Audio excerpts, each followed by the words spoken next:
Well, infinite geometric series is something that goes on forever, so it looks something like this. The sum k from 1 to infinity of a sub 1 r to the k minus 1. Notice it's infinity, so we're adding on forever. So sometimes the numbers will get bigger, and sometimes they'll get bigger. So let's say I have 2, and then 4, and then 8. When I add those up, it gets bigger, so we say that diverges, because it goes to infinity, the number gets larger. And when you keep on adding, the number gets larger. Sometimes the numbers get smaller, so they approach 0.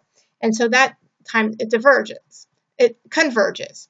So if I had 8, 4, 2, 1, 1/2, it's converging, sorry.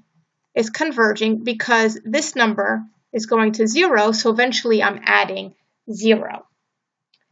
So when does this happen? That happens when your ratio is less than 1.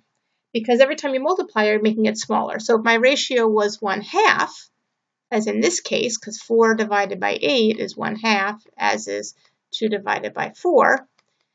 So if it's 1/2, every time my term gets smaller and smaller, eventually I'm adding something that's much, much smaller.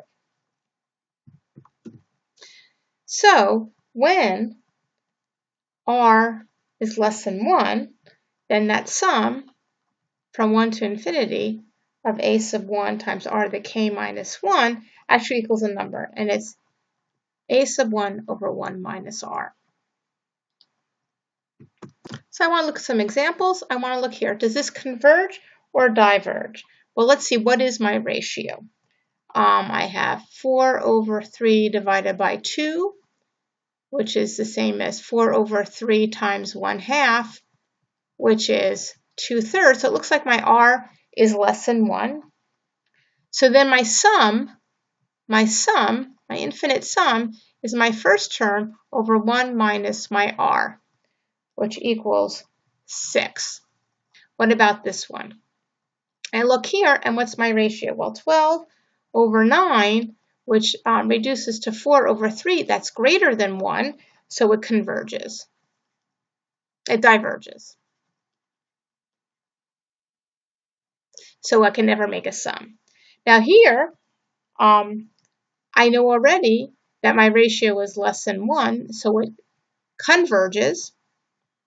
And so my sum is going to be my initial value, which is 4, over 1 minus my ratio, which is negative 1/2. And if I add all that together, it gets to be 8/3.